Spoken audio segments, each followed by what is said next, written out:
आज के fellowship of the flute में आप सभी का स्वागत है। आ, आज के फेलोशिप ऑफ द फ्लूट के शुरुआत में मैं आप सभी को मेरे नर्मदा परिक्रमा का एक छोटा सा अनुभव बताना चाहती हूँ, जो कि बहुत ही अद्भुत था मेरे लिए। और आपको भी ये उसका महत्व जो है वो भी मैं आपको समझाना चाहती हूँ।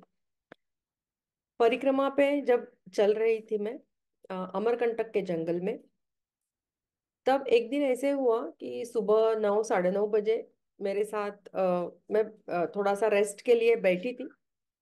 तब एक साधु महंत जो जो परिक्रमा चल रहे थे, उन्होंने मुझे कहा कि क्या आप मेरे साथ आओगे, अदर अंदर जंगल में अच्छा खाना मिलता है वहां पर। तो मैंने कहा स्वामी जी, अभी तो मेरा बाल भोग, बाल भोग मतलब ब्रेकफास्ट हुआ है, मतलब थोड़ा सा खाया है मैंने, तो अभी तो भूख नहीं है। तो वो बोले कि नहीं ठीक है, चलते चलते थोड़ा 1 डेढ़ घंटा चला ही जाएगा। तो और उन्होंने मुझे कहा कि मैं आपको वहां पर गुल बकावली के फूल भी दिखाऊंगा। सो गुल बकावली का फूल क्या होता है मुझे मालूम है, आपको भी मालूम होगा। It's more of a flower like a lily. लेकिन मेरे मन में दो कथाएं थी। एक था द्रौपदी ने भीम को बोला था मेरे को गुल बकावली का फूल चाहिए, और जब वो लाने गए थे किसी जंगल में, तो तभी उनका जो हनुमान जी के साथ जो उनका एक किस्सा है वो हुआ था, जब उनकी पूंछ वो हिला नहीं पाए थे। तो मुझे एक तो ये क्यूरियोसिटी थी कि ये कौन सा ऐसा भूप्रदेश है जहां पर ये गुलबकावली का फूल ग्रो होता है। उसके बारे में मुझे थोड़ा सा एक कुतूहलता, क्यूरियोसिटी थी। और दूसरी जो कथा थी वो नर्मदा मैया के साथ जुड़ी हुई है। मतलब ये इसके भी पहले की कथा है, जैसे महाभारत के पहले की, कि नर्मदा मैया ने जब स्वयंवर रचा था, तभी उनकी शर्त थी कि जो मुझे गुलबकावली का फूल लाके देगा उसके साथ मैं शादी करूंगी। तो क्योंकि उन्होंने ऐसा शर्त क्यों रखी थी, क्योंकि उन्होंने अपने पिताजी को वादा किया था कि शादी के बाद मैं आपके पास रहूंगी औषधि वनस्पतियों के रूप में। और गुल बकावली का जो फूल है वो मुझे मालूम है, आपको भी मालूम होगा कि ये ऑलमोस्ट ऑल द एलिमेंट्स जो इमोशनल भी है, जैसे डिप्रेशन, एंजाइटी से लेकर जो फिजिकल बीमारियां है, जैसे अर्थराइटिस है या फिर इवन कैंसर है, इसके लिए वो औषधि माना जाता है, औषधि है ये वनस्पति गुलबकावली। तो वो भी मुझे एक क्यूरियोसिटी थी कि ये ऐसी जो औषधि है, वन औषधि, ये वन में किस प्रकार से उगती है, कैसे उससे हम मेडिसिन बना सकते हैं। ऐसा मुझे थोड़ा सा वो भी एक क्यूरियोसिटी थी। तो ये दोनों एंगल से मैंने कहा चलो हम चलते हैं। तो उनके साथ मैं चलने लगी। वो थोड़ा सा 1 डेढ़ घंटा तक हम चले। ऑफ कोर्स वहां पर कठिनाइयां तो है ही, नर्मदा परिक्रमा के रास्ते में, जैसे आपको पहाड़ चढ़ने पड़ते हैं, फिर कभी कभी उतार भी होते हैं, श्वापदों की आवाजें वगैरह ये सब होता ही रहता है, अमरकंटक के जंगल में बहुत ज्यादा है। उसके बाद हम जिस स्थान पर पहुंचे वहां पर मैंने देखा एक कुटिया में, कुटिया के बाहर के बाजू में एक खाट थी, कॉट थी, उसके ऊपर एक 15 16 साल की यंग लड़की सोई हुई थी, लेटी हुई थी। उसके पैर पर जख्म हुई थी, उसको इन्फेक्शन भी हुआ था, और बहुत ज्यादा फीवर उसके शरीर में था। वो ऑलमोस्ट जैसे पास आउट ही होने वाली है इस अवस्था में ही थी। तो मुझे समझ गया कि स्वामी जी ने मुझे यहाँ पर क्यों लाया है, मतलब इसको थोड़ा सा ट्रीटमेंट करे, इसके लिए हो सकता है। इसलिए मैंने उसको थोड़ा जगाया लड़की को, और जो मेरे पास दवा थी वो उसको दी फीवर उतरने के लिए। फिर उसके पैर का जो इन्फेक्शन था, जहां पर वुंड थी, उसको भी मैंने ड्रेस किया। और वहां पर ये सब होते होते हवा भी अच्छी चल रही थी। बहुत ही प्रसन्न वातावरण था आजू बाजू में। हालांकि वो लड़की बीमार थी। मुझे ऐसे लगा कि मुझे मेडिटेशन करना चाहिए। मैं मेडिटेशन के लिए बैठ गई। और मेडिटेशन मेरा खत्म हुआ जब तक मैंने आंखें खोली, तो वो युवती जो थी, जो ऑलमोस्ट पासिंग आउट के स्टेज में थी, वो मेरे पास आके बैठी थी। और उसने कहा कि आपको मेरे पिताजी अभी वापस रास्ते पर छोड़ देंगे। तो मैंने, मेरे पास जो मेडिसिन थे जो मैंने उसको देने थे कि आप ये कोर्स कंप्लीट करें, वो मैंने उसको दिया और मैं चलने लगी। तो उसके पिताजी, मतलब जो स्वामी जी मुझे लेकर आए थे, वो आ, मेरा इंतजार कर रहे थे। उन्होंने से सैफ्रॉन कलर का ये रोब पहना था। तो उनके पीछे मैं चलने लगी। और थोड़ा एक 10 मिनट का रास्ता हम चले और परिक्रमा का मार्ग वापस आ गया। और वहां पर उन्होंने मुझे, मेरी तरफ मुड़ के देखा। तब उनका चेहरा इतना भयावह था, इतना जैसे कि किसी राक्षस का चेहरा हो, किसी असुर का चेहरा हो, ऐसे उनका चेहरा था। और ओवरऑल बॉडी भी उनका वैसे ही था। और उन्होंने मुझे नमस्कार किया। तो मैं समझ गई, मैं जान गई कि इन्होंने मुझे सिर्फ अपनी लड़की को, अपनी पुत्री को अ, अच्छा करने के लिए यहाँ तक मुझे लाया था। वो परिक्रमावासी नहीं थे। और उसके आगे मैं रास्ते पर चलने लगी। बेसिकली वो गुलबगावली का फूल, वो सब मैं भूल गई थी। क्योंकि मुझे ऐसे एहसास हुआ ये सब होने के बाद, उनका चेहरा देखकर, उनका आसुरी चेहरा देखकर पूरा रूप बदल गया था उनका। मुझे ये लगा कि नर्मदा मैया कहना चाहती है कि जैसे आप चल रहे हो, तो किसी क्यूरियोसिटी से मत जाना, या फिर कोई अपेक्षा से नहीं जाना। चलते चलते जितना आप किसी को हीलिंग दे सके, किसी को आप अच्छे शब्दों से किसी को अच्छा लगे, उसके लिए आप निमित्त होते जाइए और चलते रहिए। परिक्रमा ये जो है, ये नित्य होनी चाहिए, हर रोज होनी चाहिए। ऐसे नहीं कि मेरे बाजू से ही चलना चाहिए। ऐसा मुझे एहसास हुआ तब। और अभी भी मुझे जब याद आता है वो क्षण, वो पल, तो मैं उस वापस उस मैजिकल एक्सपीरियंस में खो जाती हूँ। और उस दिन जो मैंने मेडिटेशन किया था, वही मैं आज आपके साथ करने वाली हूँ। सब लोग तैयार हो जाइए मेडिटेशन के लिए। और मेडिटेशन से पहले जैसे नर्मदा परिक्रमा पर रोज सुबह शाम एक नर्मदा की आरती होती है, नर्मदा मैया की। और एक नर्मदाष्टक करके एक श्लोक है, वो भी होता है। जो नर्मदाष्टक है, उसके एक या दो स्टांजा हम गाएंगे। मतलब मैं, जिसको आता है वो मेरे साथ गाए। नहीं, मेडिटेशन में जाने के लिए थोड़ा सा आसान हो जाएगा सबके लिए, इसलिए। सब लोग तैयार हैं? आराम से बैठ जाइए, आंखें बंद कर ले।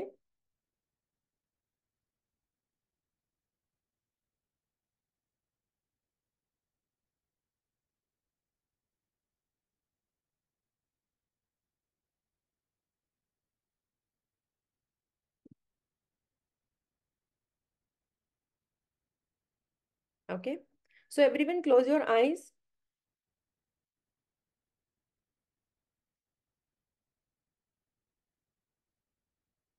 पहले मैं दो स्टांजास गाने वाली हूँ नर्मदाष्टक के, और उसके बाद मेडिटेशन शुरू होगा।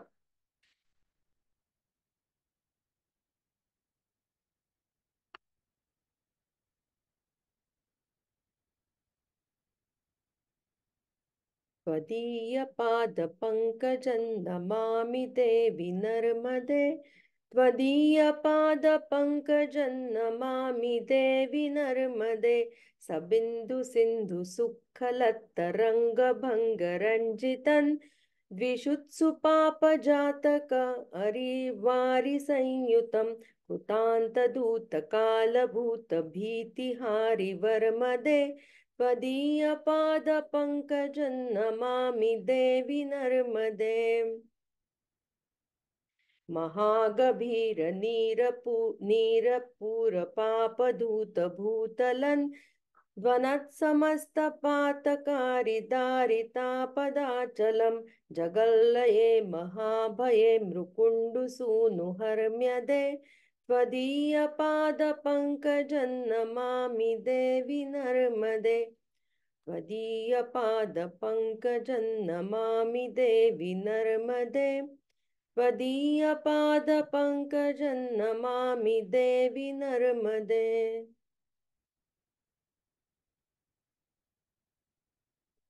आराम से 5 या 6 रिलैक्स ब्रेथ्स ले लीजिए।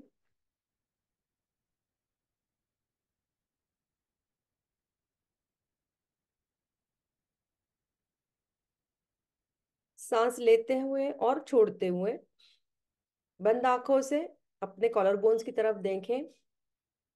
Look at your collar bones. ये कॉन्शियसली प्रयत्न आपको करना है। सांस लेते हुए नीचे देखें, सांस छोड़ते हुए नीचे देखें।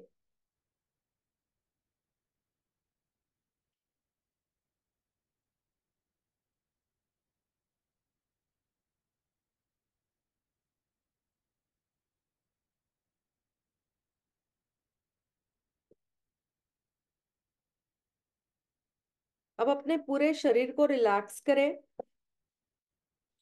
आपके पैरों को, लेग्स को और थाइस को रिलैक्स करें। मसल्स पूरे ढीले छोड़ दीजिए वहां के।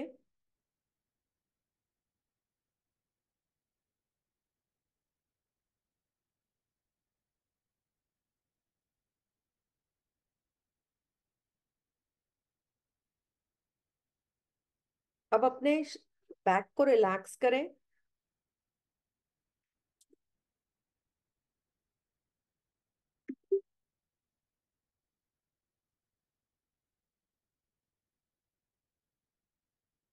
पूरे रिलैक्स कर दीजिए मसल्स को।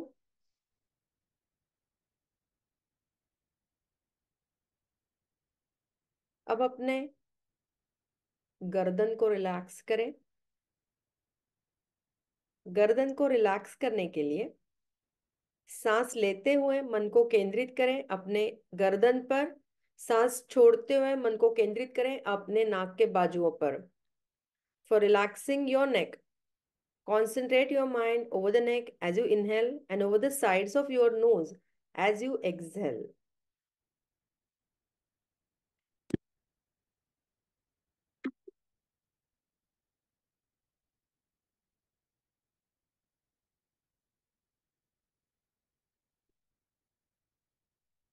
उसी प्रकार अपने सर को रिलैक्स करें। इनहेल करते हुए मन को केंद्रित करें सर पर। एक्सेल करते हुए मन को केंद्रित करें नाक के बाजुओं पर।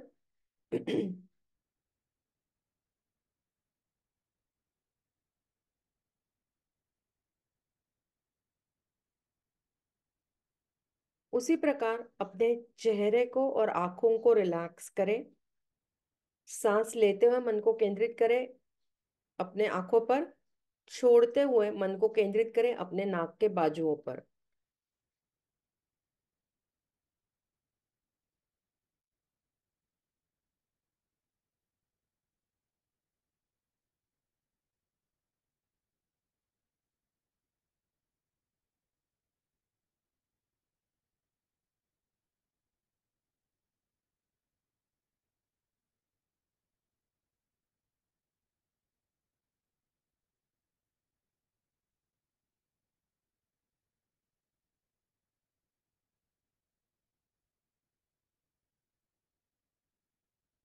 अब मन को केंद्रित करें अपने नाक पर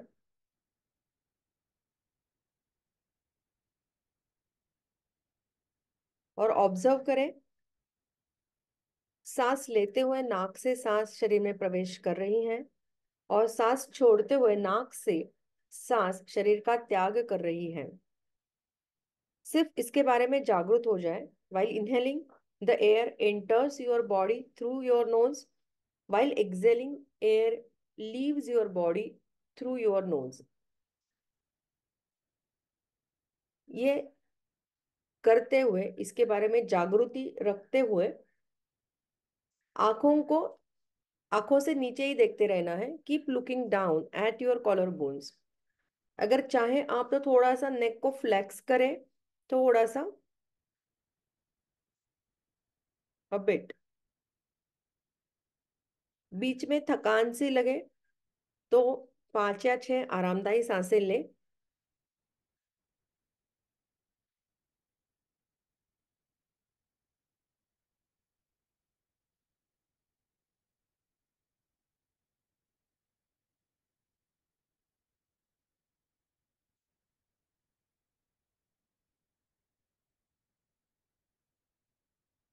अब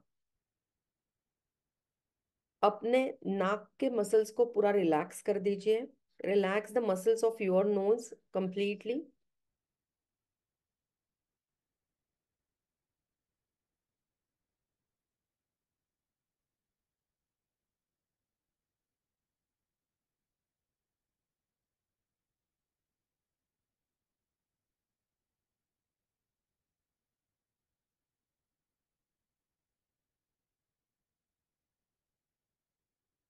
अब वापिस सांस पर ध्यान दें और इसके बारे में जागरूक हो जाए, जो सांसें आपके शरीर में प्रवेश कर रही हैं वो आपके नाक को स्पर्श नहीं कर रही है।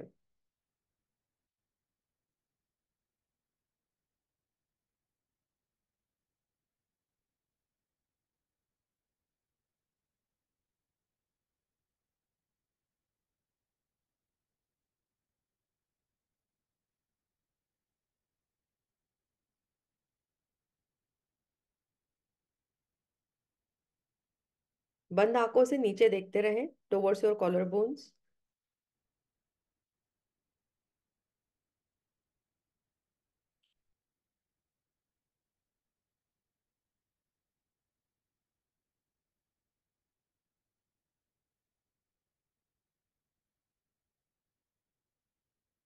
सांसें रिलैक्स रखनी है आपको।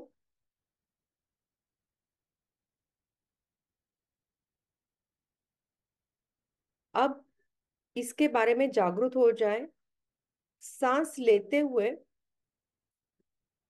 प्रवाहित होता है सांस नाक के मध्य भाग से और ऊपरी दिशा में।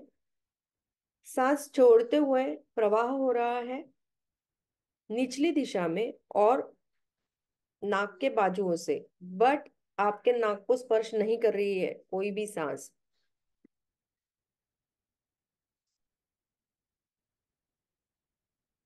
पूरे समय आंखों से नीचे देखते रहना है आपको। ये कॉन्शियस एफर्ट होना चाहिए।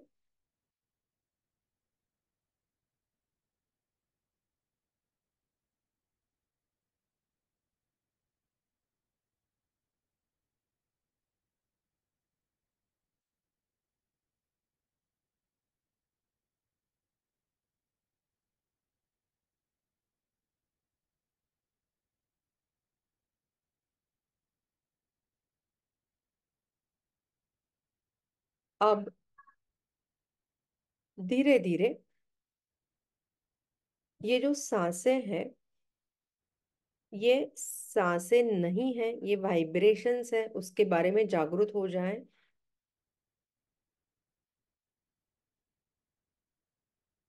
और ये वाइब्रेशंस का प्रवाह हो रहा है सांस लेते हुए along the centre of your nose और सांस छोड़ते हुए along the sides of your nose.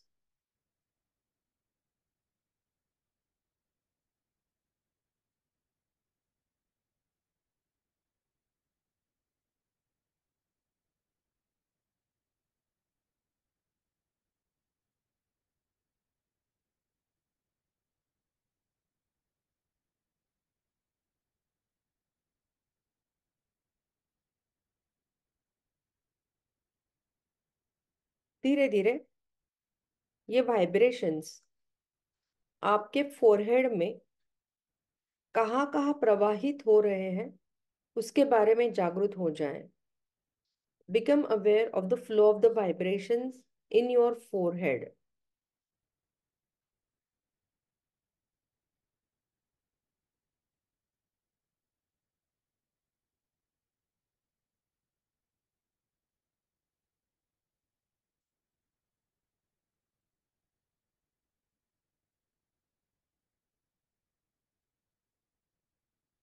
जैसे भी उनका प्रवाह हो रहा है उसके बारे में जागरूकता रखे, दैट इज ऑल।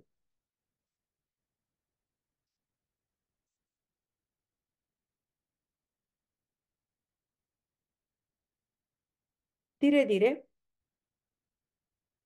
इसके बारे में जागरूक हो जाए कि वाइब्रेशंस आपके ब्रेन में, जो हिस्सा ब्रेन का आपके फोrehead के पीछे है, उसमें हो रहा है,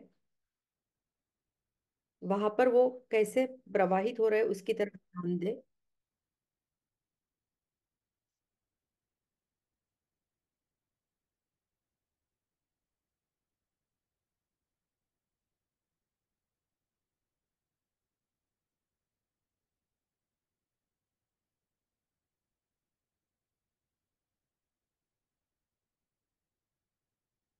अब वाइब्रेशंस प्रवाहित हो रहे हैं आपके निचले हिस्से में ब्रेन के, उसके बारे में जागरूक हो जाए।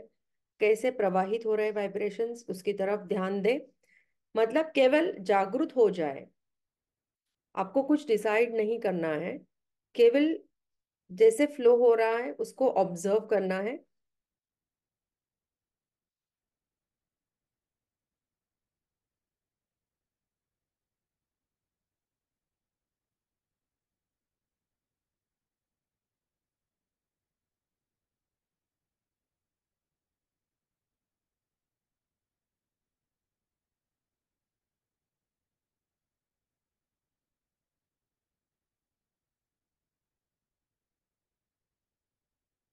अब धीरे धीरे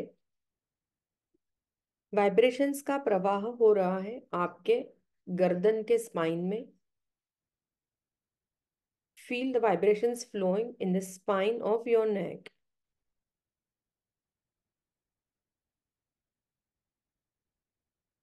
थोड़ा सा गर्दन को झुका लीजिए, अ बिट।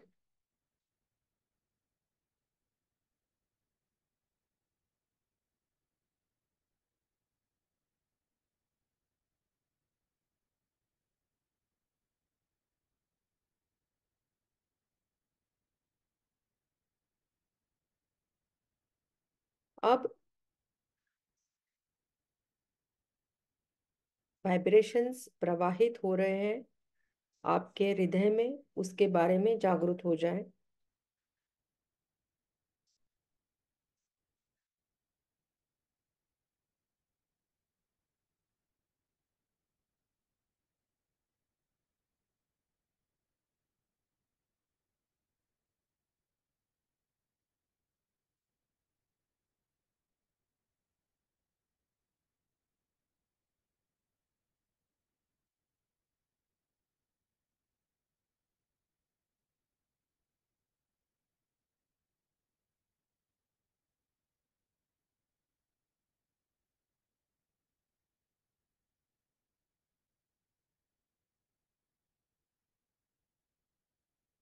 Very good. अब धीरे धीरे मन को केंद्रित करें अपने पैरों के सोल्स पर।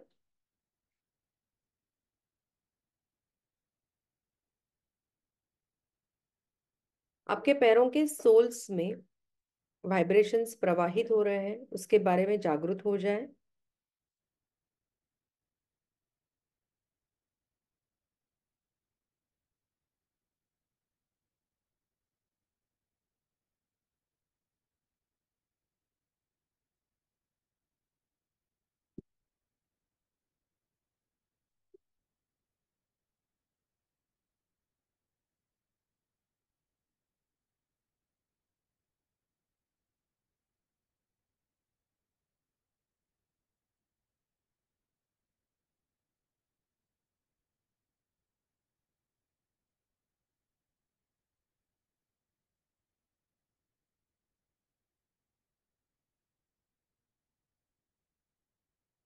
धीरे धीरे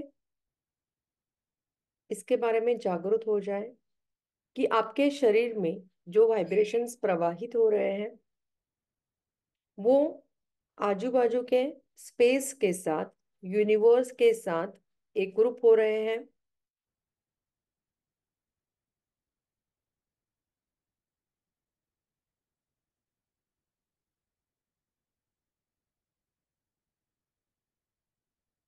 सांसें आरामदायी रखें।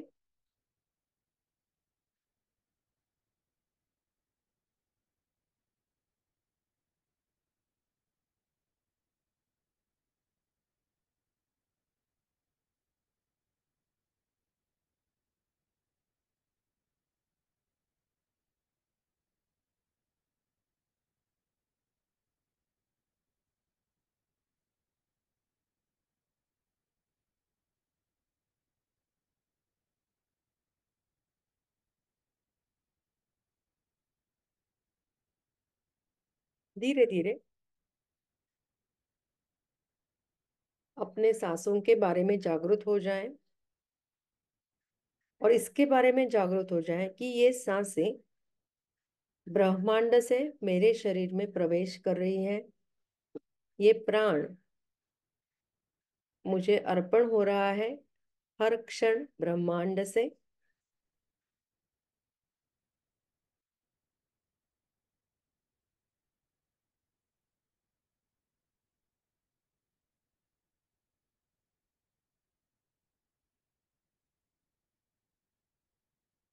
बंद आंखों से नीचे देखते रहना है सभी को, टुवर्ड्स योर कॉलर बोन्स।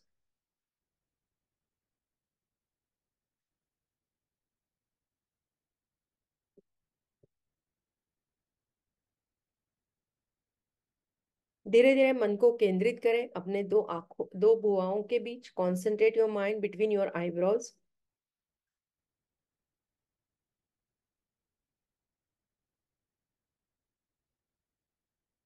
मन में सतर्कता से, कॉन्शियसली, जो अनुभव आपने अभी लिया है उसके साथ घोषित करें, मैं जानती हूँ, मैं एनर्जी हूँ या चैतन्य हूँ,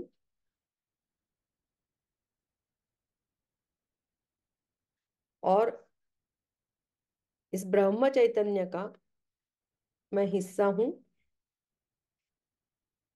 I am part of the universal energy.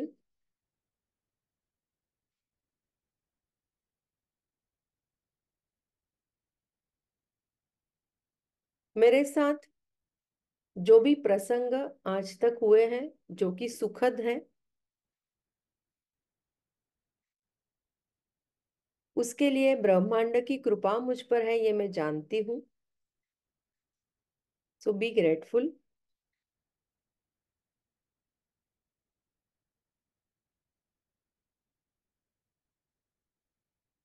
और जो इवेंट्स आपको डिस्ट्रेस में डालने वाले हैं, जो कि आपके लिए डिस्टर्बिंग हुए हैं, वो भी मेरे लिए करेक्ट है, इसलिए हुए हैं, ये भी मैं जानती हूँ। सो go into absolute surrender.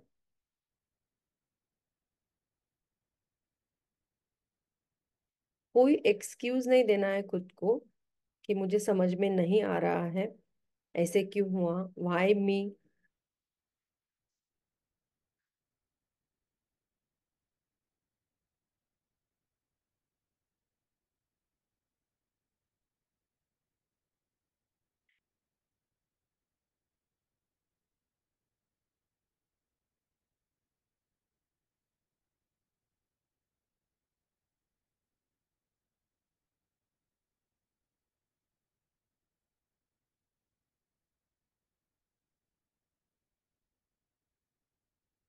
Take your hands at your chest in नमस्कार स्थिति।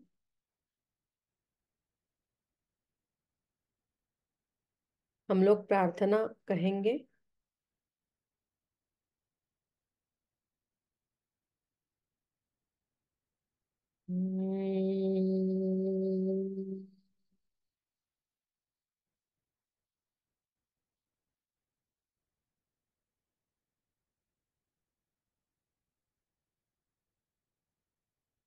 वसतु मा सद्गमय, तमसो मा ज्योतिर्गमय, मृत्योर्मा अमृतंगमय।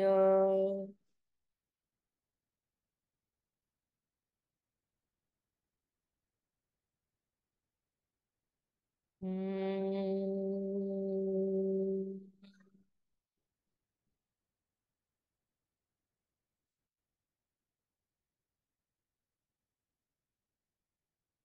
शांति, शांति, शांति ही।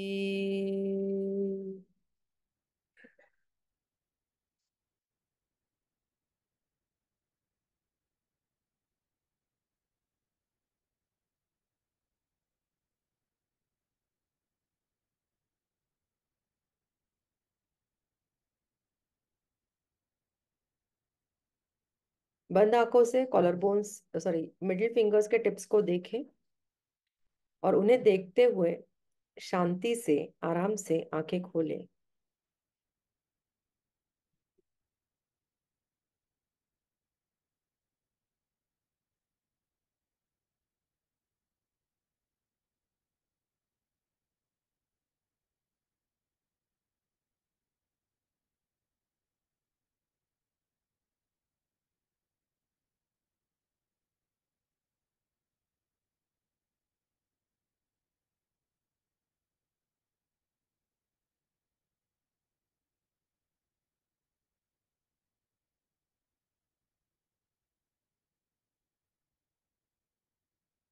धन्यवाद।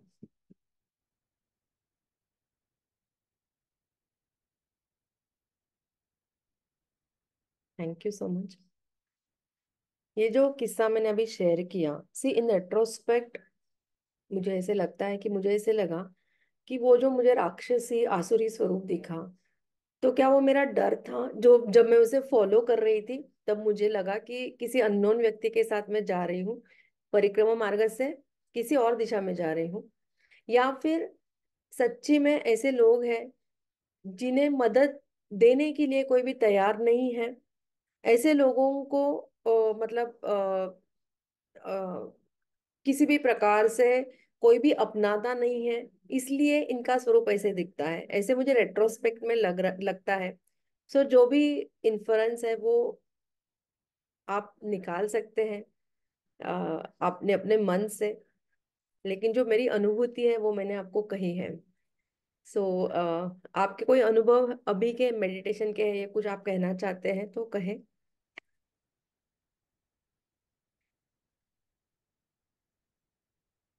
हॅलो मॅम, खूपच सुरेख वाटलं आता. असं वाटत होतं थांबूच नाही तुमचं हे meditation. Thank you, thank you, thank you. खूपच छान झालं. Thanks, thanks.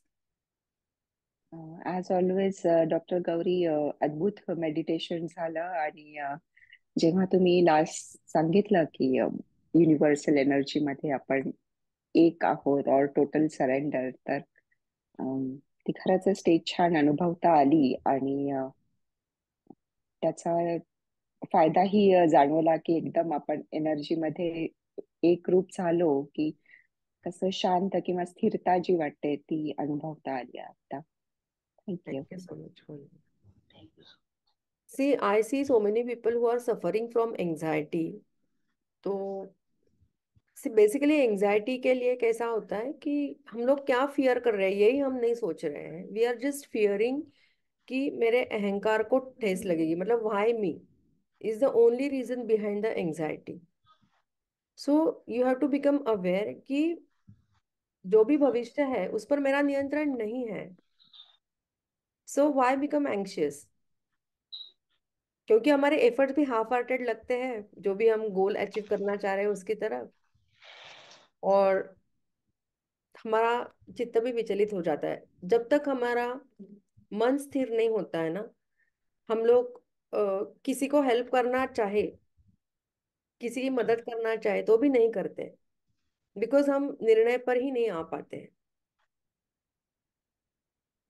यस।